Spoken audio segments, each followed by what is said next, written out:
word. Ingon siya sa Ephesians, ingon si Pablo, sa Ephesians 4:26 to 27, ingon siya, and don't sin by letting anger control you.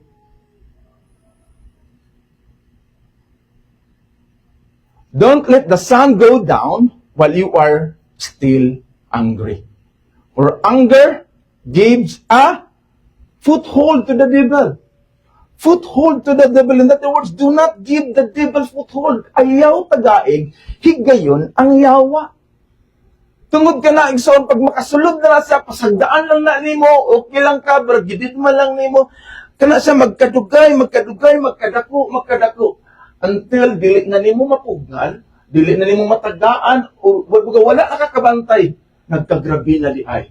Which is, ingon ni Pablo, do not give the devil a foothold. Ayaw taga-ikiga yun ang kaaway nga maoy mo destroy sa atong relationship or pagkatao. Pero igsoon, una siguro, or masabtan nato, nganong adunay conflict? Asa manigikan? Nganong adunay conflict and division? Unsa magili ang sinugdanan? Nganong naamni sa tao? Let's first acknowledge that the ultimate source of all division, it's deeply rooted in our fallen nature. Naana ni sa tuwa di ay. No? Pag-start pa lang sa asala, sa Genesis chapter 3, the first great divide, ang pagkaguba sa relationship sa tao o sa Ginoo. Dito sa pagsulod sa sala, panahon sa ni Adam and Eve. No? Maunang sa panahon ni Adam and Eve, wala pa ang sala ni sulod. Ang ilang relationship sa Ginoo, ang ilang communion sa Ginoo, baga madunggan nila ang tamak, limang ka-close nila sa Ginoo, madunggan nila ang tamak sa Ginoo. In other words, inana ka-close ilang relationship ni Adam and Eve sa God. But dihang nakasala na sila, ang gibuhat ni Adam and Eve, magtago sila. O sa dihang gikompront na sila sa Ginoo, Adam, nganong imuham ng gibuhat? Sa gibuhat ni Adam, iyang giblame si Eve. Kini mangong babae na imong gihatag ko, pandamay kayo. Si Eve, why do you do that? Ano yung gibuhat? Di ba, giingan taman mo, bawal na. O sa gibuhat ni Eve, nitintal magugo sa serpent. Kini magudong nanintal sa ako. Di ba, igsoon mauna ang problema gihapon karon? Ang gitawag is the blaming game. Ba? The blame game. Siya manggod, tungod niya nakasala noon ko. Di ba?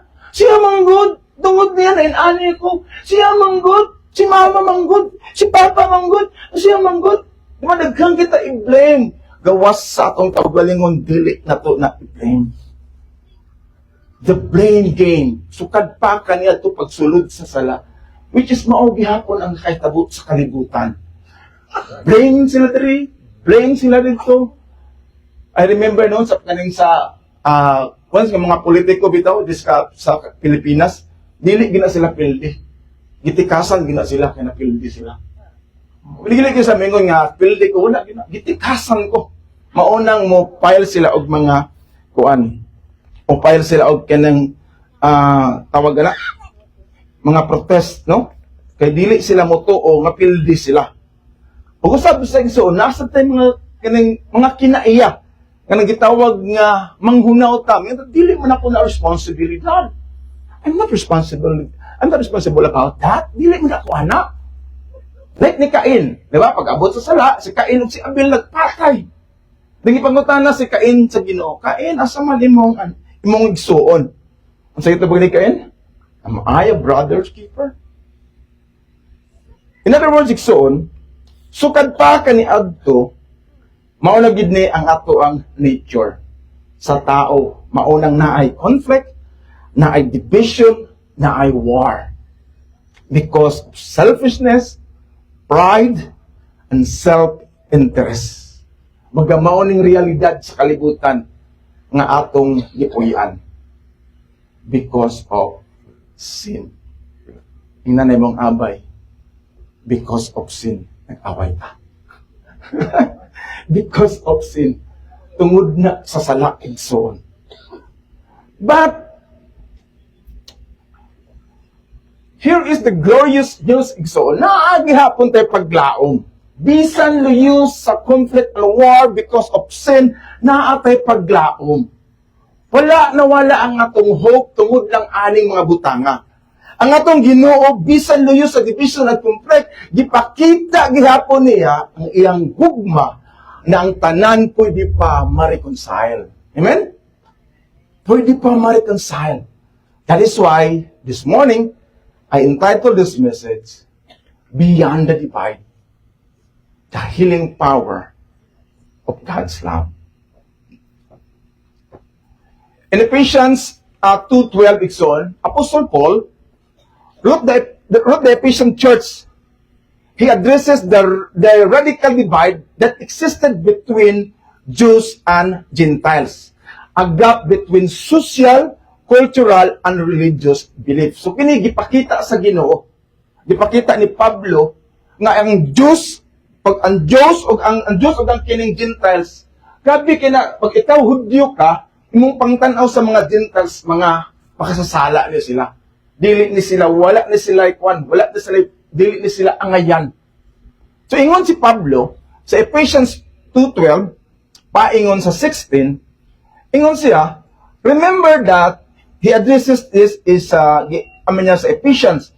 Ang Ephesians, ang Ephesus, mauni siyang modern Turkey karon. So, in other words, the people here is mixed. Na ang mga Hudyo dito, nagpuyo, naaapod mostly mga Gentiles, mga Grigo, mga Romans, naa dito. He addresses this as a Christian, kining Christian na mga Gentiles. So, ingon siya, remember that at the time you were separate from Christ, excluded from citizenship in Israel, and foreigners to the covenant of the promise, without hope and without God in the world. She addresses the Gentiles. In other words, ingon siya, wala tay, hopeless ta. Hopeless mo, wala mo ilabot sa promise, the covenant promise sa Ginoo. Hopeless mo. Right? But because of God, but now in Christ Jesus, you who once were far away have been brought near by the blood of Christ. For he himself is our peace, who has made the two group one and has destroyed the barrier, the dividing wall of hostility. So iyan ang ipakita, gingnan niya karon, but tungod sa tong Ginoo, nagbuhat ang Ginoo og bag-o as one. We are one. No Gentiles, no Hudyo, no Jews. We are one in the Lord.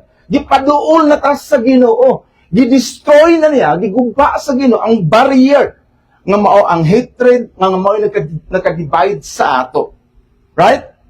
So, dinhi pa lang iso makita nato nga ang Bible gusto na niya og reconciliation. Ang Ginoo mismo gusto na niya nga ang mga kaigsuonan, ang mga tao ma-reconcile. In 15, ingon siya, by setting aside in his flesh the law with its commands and regulations, his purpose was to create in himself one new humanity out of the two, thus making peace. Nungga? Ingon siya, its command and regulation, his purpose was to create himself one new humanity. No? Gusto sa Ginoo isa na ta, wala na tong magka-divide because we are one in the Lord. In 16 it says, and in one body to reconcile both of them to God through the cross by which he put to death their hostility. That is why, friend, as a believers, for us, as a Christian, it is our duty, it is our work na atong dalon ang gitawag na unity, atong dalon ang gitawag na reconciliation sulod sa panimalay. Because as a result of reconciliation, we are now expected to act as messengers of reconciliation. Kita igsoon magdala ta, kita na karon makita na sa tuwa. Maggusto ta og peace. Right? Sulod sa panimalay kung ano naman tayo mga pag nagbingkil, ano na may mga gagmay nga mga conflict, settle na to na. Especially, we proclaim that we are God's followers. Amen? In 2 Corinthians 5:18-19, it says, all this is from God, who reconciled us to Himself through Christ and give us the minister of reconciliation. That God was reconciling the world to Himself in Christ, not counting people's sin against them. And He has committed to us the message of reconciliation. That is why, friend, we are not just the beneficiaries of His love. Dili lang ta na nakabenefit sa gugma sa Ginoo. We are not just the beneficiaries of His love. We are now its ministers. Right? We are now its ambassador. We are the representative of peace and forgiveness. Amen? We are the minister. Naakaanak, gitagaan ka, kaila ta sa Ginoo. We need to share the love of God. Manaigsoon, sa gingon palisod yun ang kinabuhi sa Kristohanon. Pero tungod sa grasya sa Ginoo, aduna tayo kalinaw. Lisod, nga naman, kailangan ka magpaupos. Kailangan ka makunik sa mga tao aron lang makaduol sila sa Ginoo. Di ba? Lisod kayo ang Kristohanon. Dili na to na makuha, so dili na to na makaya by our own strength, but because of the grace of God. That is why naata na. Pag naala ka anak, so dili ka mahimutang nga imong igsuon, imong pamilya magkaaway, magkagubot. Sulod sa church magkagubot. Di ka ganahan anak. Because ang gugma sa Ginoo nasay mo. Amen? Manlisod, kailangan ka magpaubos, kailangan ka magpasensya, kailangan ka makunik, kailangan ka moingon, sorry sa imong sala. Aron lang siya makaduol diha sa Ginoo. Ingon si Bill Johnson. Bill Johnson says, it is abnormal for a Christian to have an appetite for the impossible. It has been written into our spiritual DNA to hunger for the impossibilities around us to bow at the name of Jesus. It is abnormal for a Christian not to have an appetite for impossibilities. Di ba? Sometimes, kita mga Kristohanon, ang panglantaw sa kalibutan, kanang dili sa magtanaw sa ato, ang ila pong panglantaw sa ato, kay bura po tayo mga abnormal. Right? Bura tayo mga abnormal, kaya nga kita pa ang mo reach out, kita pa ang mo mangayo og sorry, kita pa ang mangitag pamaagi, aron maayos siya para sa normal nga tao. Dili na siya normal. Pero mahimot ang abnormal diha sa Kristohanon nga kinabuhi. Abnormal ang isa ka Kristohanon kung nasayod siya nga adunay conflict sulod sa ilang panimalay, adunay conflict sa church, adunay conflict sa trabaho, adunay conflict ang relationship kung gibaliwala lang na nimo. Kung normal ra ka, okay ra na. Mahimot ang abnormal, ana. Dili ta normal nga Christian. Because ang normal nga Christian, aduna ta gitawag nga ng appetite for the impossible.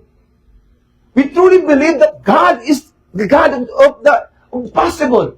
Wala imposible sa Diyos. That is why, even sakit sa itong kasing-kasing, even bugat sa atong heart, even kapoy na ta, but we need to reach out to people. Because we do believe that we are the messenger of peace. We are the messenger of reconciliation. That's why, friend, as a believer, kailangan ta maging abnormal sa kalibutan, normal ta diha tubangan sa Ginoo. Sama sa atong Ginoo igsoon, sama sa atong Ginoo nga sa atong Ginoong Jesucristo. He didn't just preach unity. He lived it out. Remember, igsoon sa panahon sa the Samaritan woman? Kaya mo sa story, the Samaritan woman. Nga sa John chapter 4 na ka na makita. Kaniadto, ang Diyos had no dealing with Samaritan. Dili na sila pwede mag-istorya. Baganaan na sa ilang bloodline. Na dili pwede makipag-associate ang mga Hudyo sa mga Samaritano. Dili na pwede, even gani makakita na sila og Samaritans, talikod na sila pag mga Samaritan, mulikod na sila. Kaya for them, makasala sila. Palayo sila, anak, dili sila ganahan. Kaya para sila, hugaw na sila. No hope na sila. Kitaan mong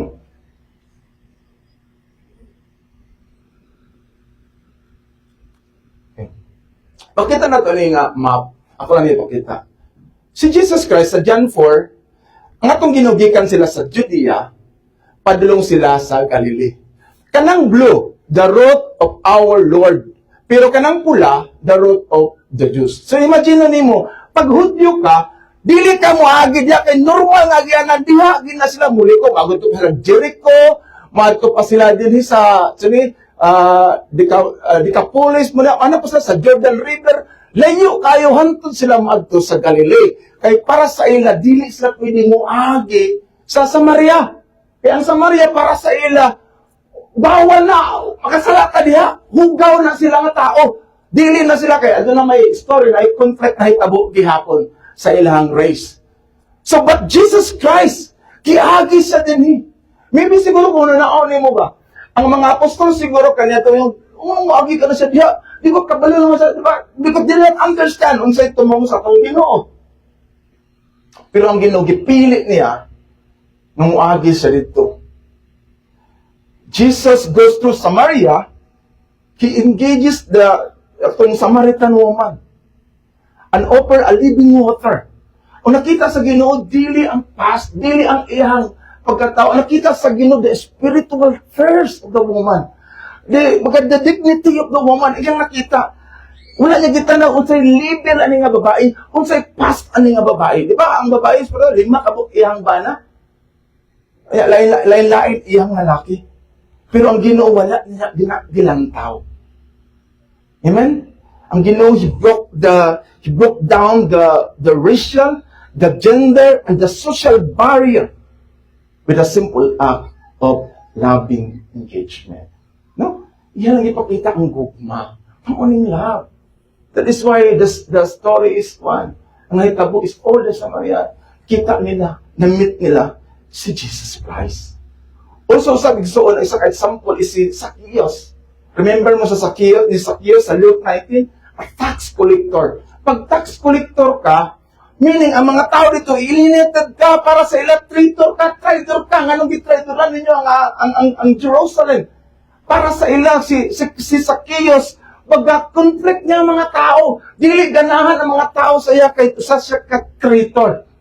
But ang gibuhat sa Ginoo, gingnan siya sa Ginoo, ikat siya sa gingnan siya sa Ginoo, magdiha ko manihapon sa inyo. Right? In other words, igsoon, tanan nga mga conflict, division, nga giagian sa Ginoo, He transformed them through the power of His love. And God calls us to do the same. Amen? God calls us to do the same. 2 Corinthians 9:5-19. God gave us the work of telling everyone about the peace we can have with Him.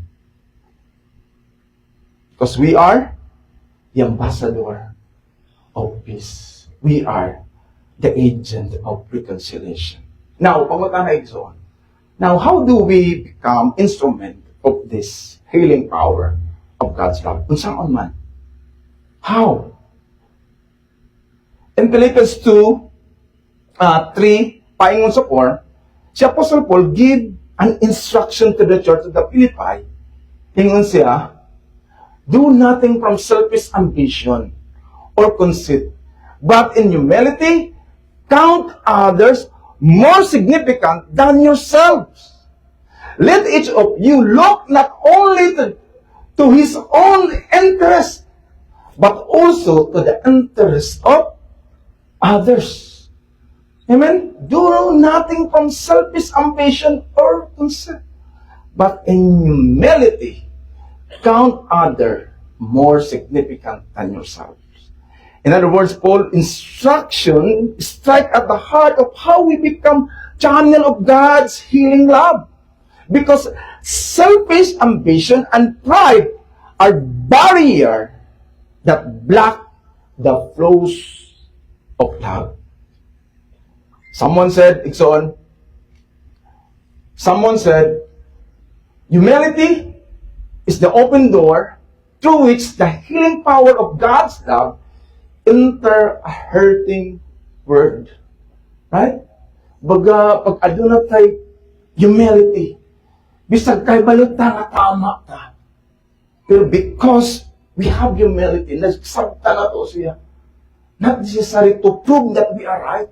Not necessary mingon, tama ko, mali ka, dapat. Mauna atong buhaton. But because of humility, makita na ito igsoon nga. Mauna siyang baga flow, agianan, adunay gugma. Makita sa tao ang gugma. That is why, first point is, the healing power of God's love flows through humility. Naisa there was once a small church decided, naisa ka simbahan, naisa ka member dito, nga grabe yun kayo siya ka, nailan siya sa mga member, na kini nga tao, pag siya ka ng grabe kay humble kayo. Mag-serve sa church, silent lang, then treat sa mga tao, mahayagid kayo. So nag-decide ang mga leaders, nga tagaan na ito siya og medal. Ayang tagaan na ito ng medal nga, atong ibutang din ha, gold medal, butangan na to the humblest member award. So to, gitagaan siya sa Sunday, gi-surprise siya. Gitagaan siya, magpak ang mga tao, lipay kay mga tao, gitagaan siya. Pagka next Sunday, gikuha o balik. Nga naman, kay iyahan na siyang gibalik o suot. Iyang gibalik. So the humbleness, the humility, nawala na. Nagpaila na siya na ako ni the humblest man.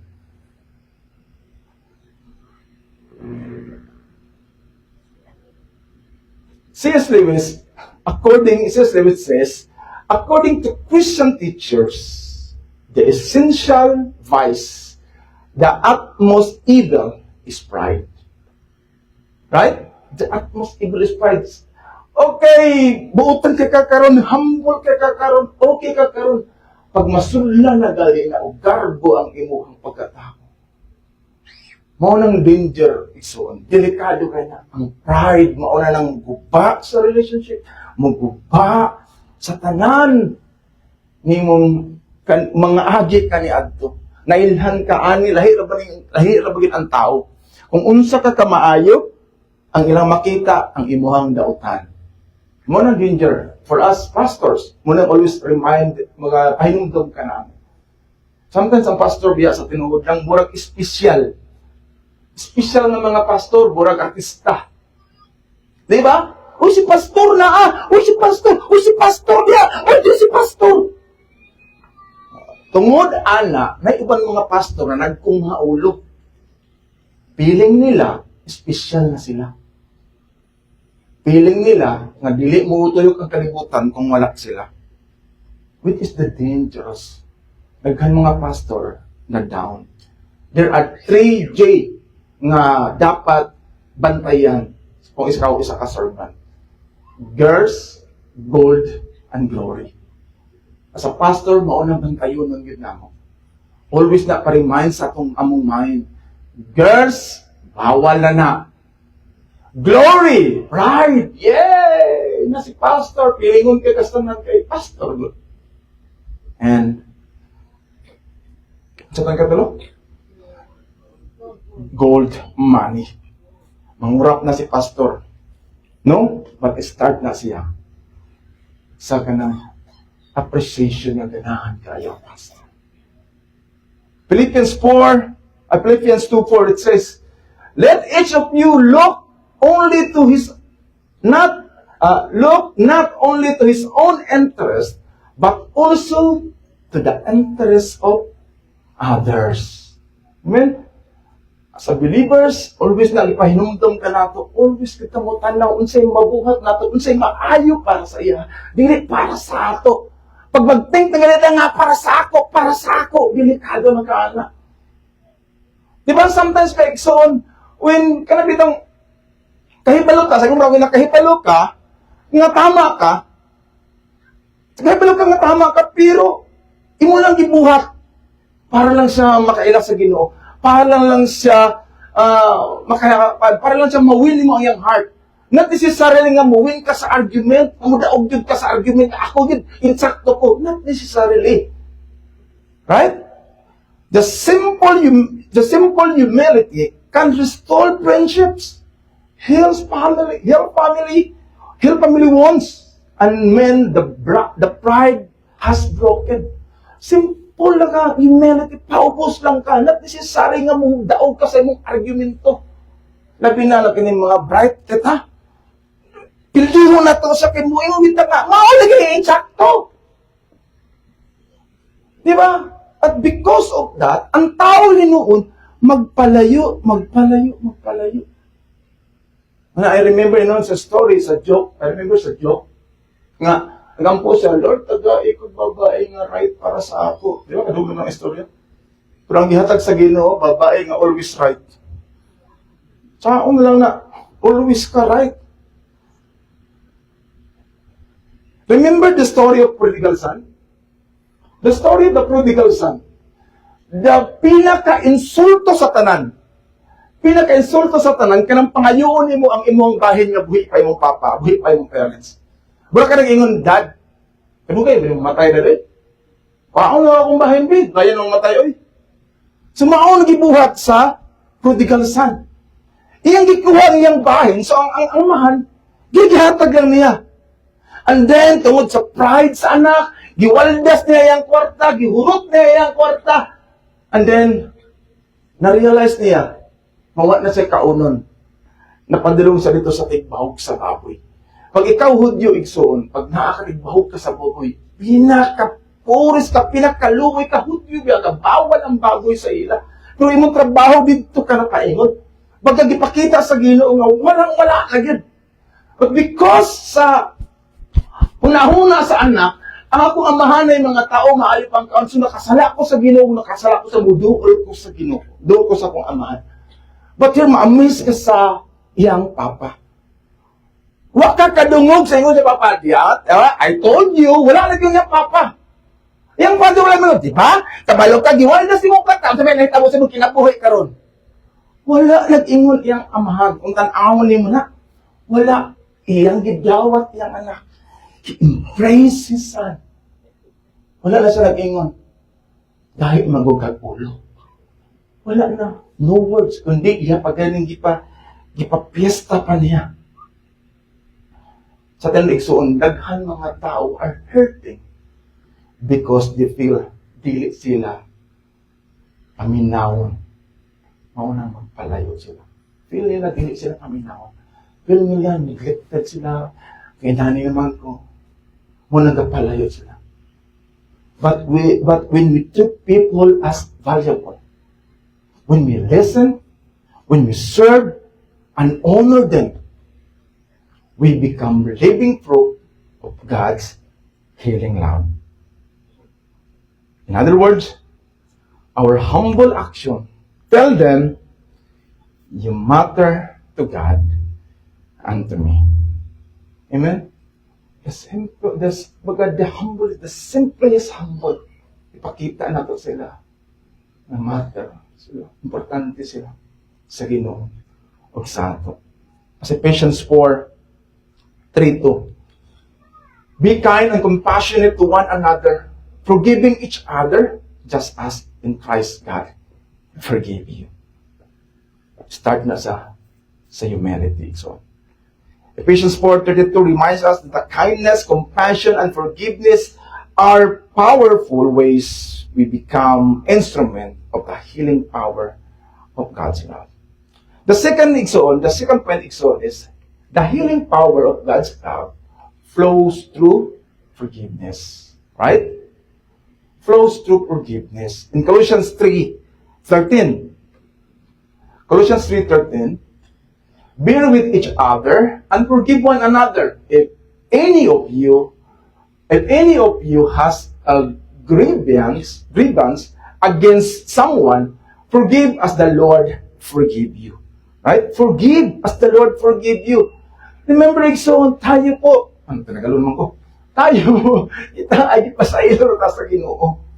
Kung tanaw na to, unsa ta kaniadto, unsa atong sala, unsa ta kawahinungdan, unsa ta kadautan, then mabati nimo ang pagpasaylo sa Ginoo.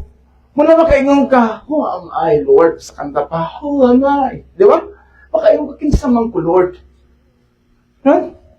Forgiveness is the ultimate proof of God's love.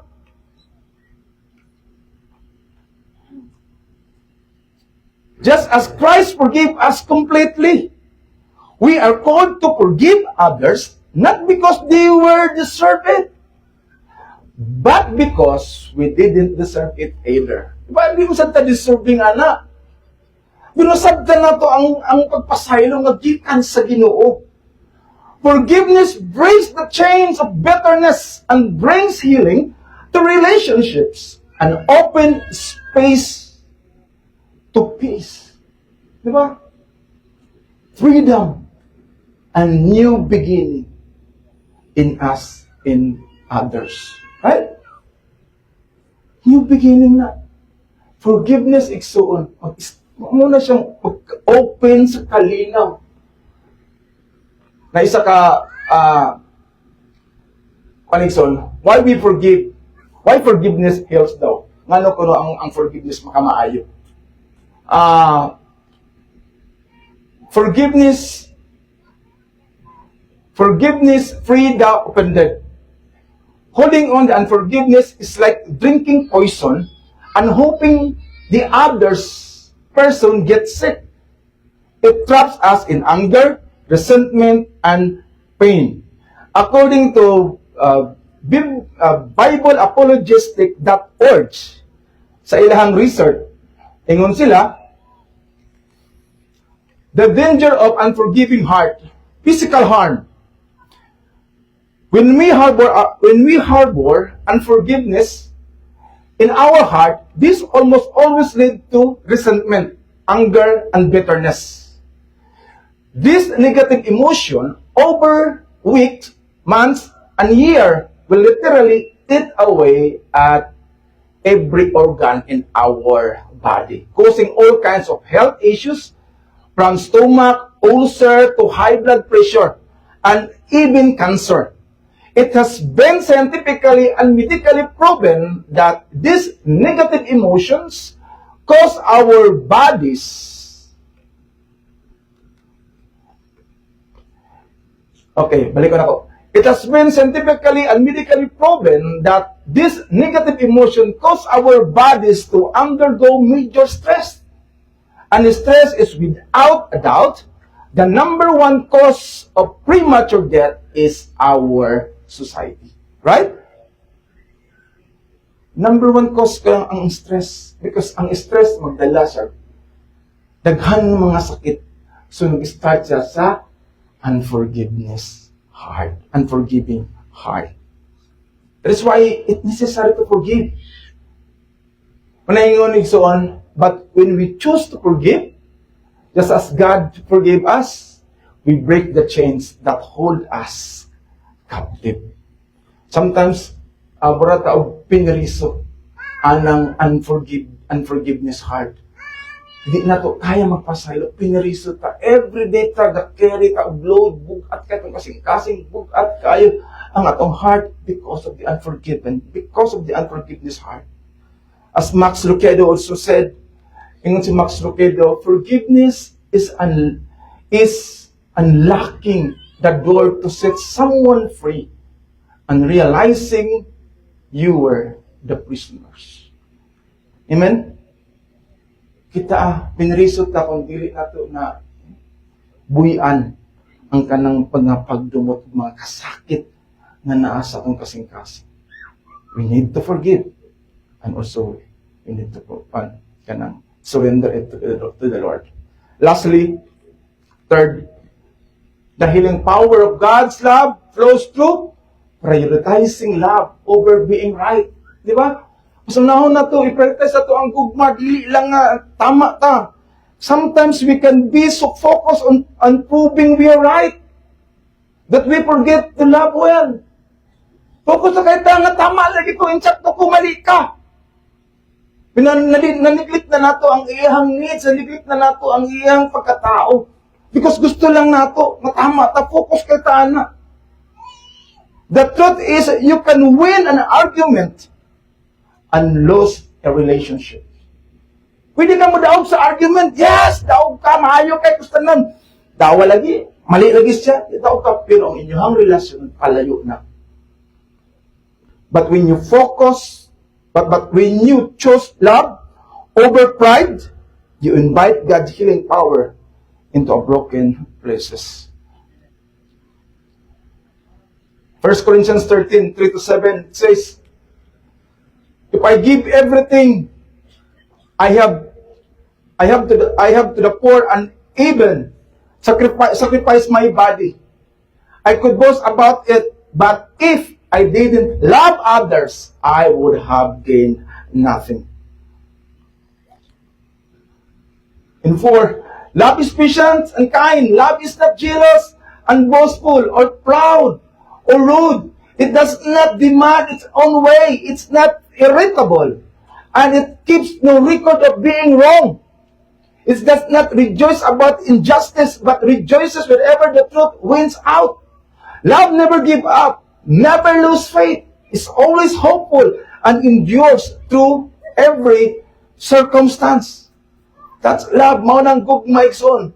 That is why, first, being right doesn't always heal. Love does, right? Being right, hindi siya napasabot ka, always na siya mamaayo. Pero ang gugma igsoon. It's easy to cling to the need to be right in families, in friendship, even church disagreement. But Jesus calls us higher. Muling gingon sa Ginoo, to a love that humbly listen forgiveness and restore even we disagree. Tungod na sa gugma. Sometimes mingon ta i-prove na to nga right ta, but dili gihapon masettle ang tanan because walay love. 1 Peter 4:8, it says, above all, love each other deeply because love covers over all the multitude of sin. Importante ang gugma igsoon. Maybe sa hinay-hinay, sa paghinay-hinay nato, masabdan ra gyapon na hinay-hinay nato correct. I remember kung saon daw nato pag-discipline sa anak. Ilabi ka ng anak bitaw nga wala nagdako sa imo. Kanang miabot ang sa imo nga dako na siya. Dili na nimo madisiplina kung mali ang iyang gibuhat. Dili na nimo madisiplina dito because wala na siya relationship na buo. Ringon sila, ang pagdisiplina kuno sa bata nga bag-o pa niabot sa imo nga dako na sa kaugalingong una, kaugalingong utok, kaugalingong nga decision is you must to nurture them. Tagaan mo siya. Imong kwaon ang iyang buo, iyang loob, kwaon mo tanan. Tagaan mo siya mga mabati niya nga higugman mo siya. That's love. Dili lang nga nang to be right. Morning tsako mo. You must to give sa iyang kuan. But at the time nga magkabuo na mong relationship, naana siya trust sa imo, naana siya bagalab sa imo, then hinay-hinay na nimo siya o disiplinahon. Dili na siya mo resist, dili na siya, because nagkabuo na mo relationship. Right? So inana, gihapon igsoon, dapat unahon ang gugma, as Peter said, above all, love each other deeply, because love cover a multitude of sin. Kadua igsoon is love says people, not just issue. As I end, when we choose love over self-righteousness, we look beyond who's wrong or right and see the person's heart. Their story, their pain, their worth to God. Love lesson more than it lecture. Right? Diba? Tanaw na ito na, unsa iyang past, unsa iyang pain, unsa iyang giagian, dili na tanaw na ito unsa mali or wrong. Di tanaw na ito unsa iya. Mao nang mas paminaw niya ang gugma kaysa lecture. As Jesus says in Matthew 9:36, which we saw,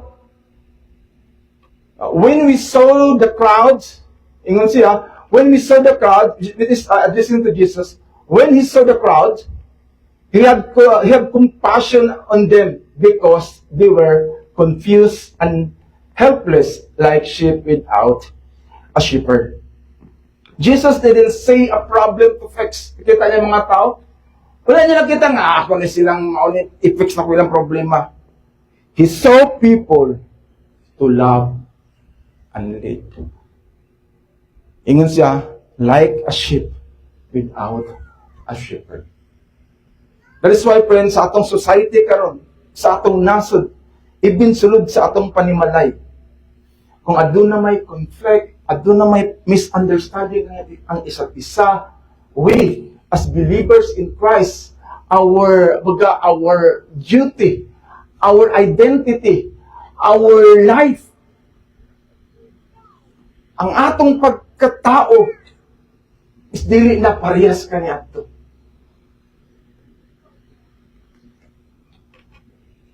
God give us the work of telling everyone about the peace we can have with Him. That's why, friend, in Romans 12:18, ingon si Pablo sa mga Kristohanon sa Roma. Ingon siya, do all that you can to live in peace with everyone. In other words, buhaton na to ang tanan. Aron lang adunay kalinaw sa isa't isa.